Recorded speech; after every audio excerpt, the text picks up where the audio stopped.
Oats use பண்ணி இன்றைக்கி நம்ம ரொம்ப டேஸ்டி அண்ட் ஹெல்த்தியான ஒரு பிரேக்ஃபாஸ்ட் ரெசிபி தான் பார்க்க போகிறோம்.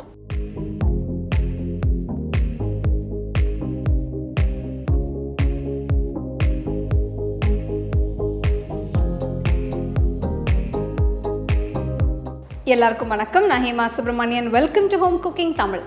இன்றைக்கி நம்ம ஒரு ஹெல்த்தியான பிரேக்ஃபாஸ்ட் ரெசிபி தான் பார்க்க போகிறோம். இது ஓட்ஸ் தோசை, அதாவது சீலான்னு சொல்லுவாங்க. இது நார்த் இந்தியாவில் இது ரொம்ப பாப்புலரான ஒரு டிஷ். ஸோ இதில் நம்ம கொஞ்சம் நட்ஸ் எல்லாம் போட்டு ரொம்ப டேஸ்ட்டாக அதை செய்ய போகிறோம். வாங்க இந்த ஓட்ஸ் சீலா எப்படி செய்யறதுன்னு பார்க்கலாம். ஓட்ஸ் சீலா செய்ய முதல்ல இதுக்கு தேவையான மாவை நம்ம ரெடி பண்ணிக்கலாம். ஒரு மிக்சர் ஜாரில் 1 கப் ரோல்டு ஓட்ஸை கொஞ்சம் கோர்ஸாக பொடிச்சுக்கலாம். ரொம்ப நைஸாக பொடிச்சிட வேண்டாம்.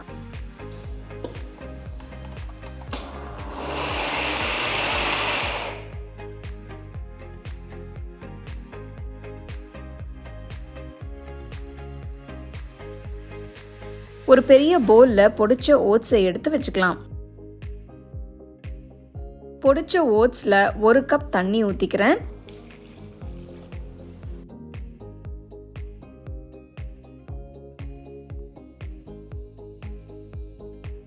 நல்லா கரைச்சி விட்டு ஒரு 15 நிமிஷம் ஊற வைங்க.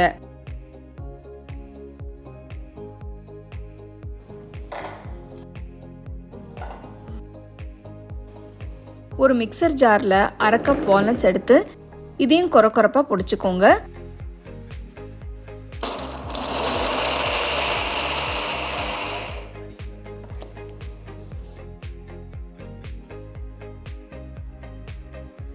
பொடிச்சதை வேற பிளேட்டுக்கு மாற்றி வச்சிடலாம்.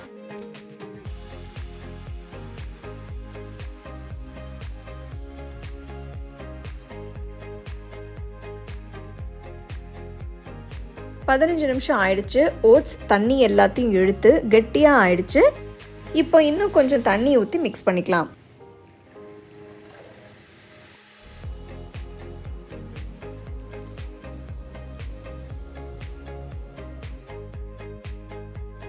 பொடிச்ச வால்நட்ஸையும் சேர்த்து கலந்து விடுங்க.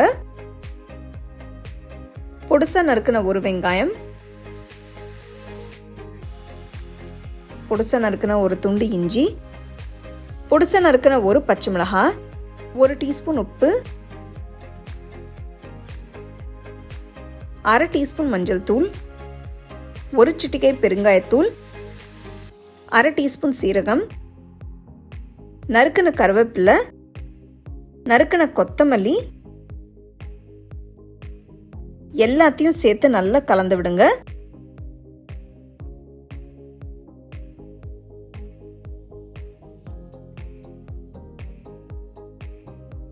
கலந்துட்டு 1/4 கப் அரிசி மாவை சேர்த்து கலந்து விடுங்க.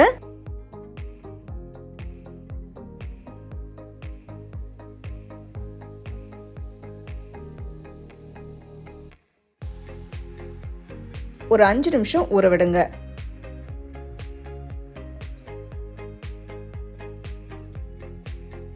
அஞ்சு நிமிஷம் ஆயிடுச்சு. மாவு கொஞ்சம் திக்கா இருக்கு. மறுபடியும் கொஞ்சம் தண்ணி ஊற்றி கலந்து சீலாஸை ஊற்றலாம்.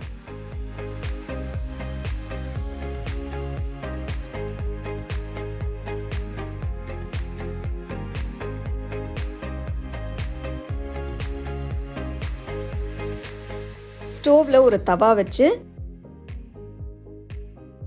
தவா சூடானதும் ஒரு கரண்டி மாவை எடுத்து ஈவனா ஸ்ப்ரெட் பண்ணுங்க.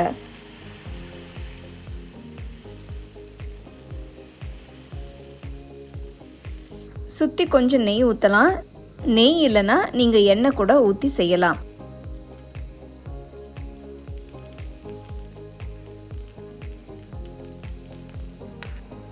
இது ரொம்ப ஹெல்த்தியான பிரேக்ஃபாஸ்ட். குழந்தைங்களுக்கும் ரொம்ப நல்லது.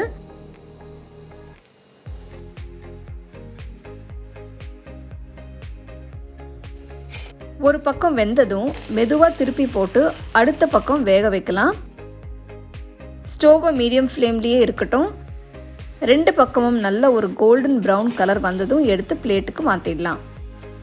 ஓட்ஸ் சீலாவை சூடா சாம்பார் இல்லைன்னா சட்னி கூட வச்சு சர்வ் பண்ணுங்க.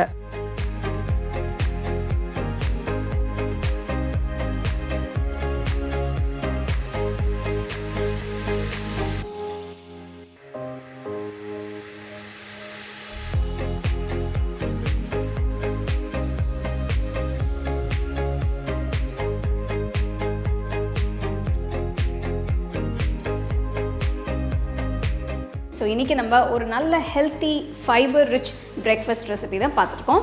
ஸோ நம்ம யூஸ்வலாக வீட்டில் ரெகுலர் தோசைக்கு பதிலாக இந்த மாதிரி நீங்கள் ஓட்ஸை கரைச்சி நல்ல வெஜிடபிள்ஸ் எல்லாம் அந்த நட்ஸ் எல்லாம் போட்டு செஞ்சிங்கன்னா ரொம்ப அருமையாக இருக்கும்.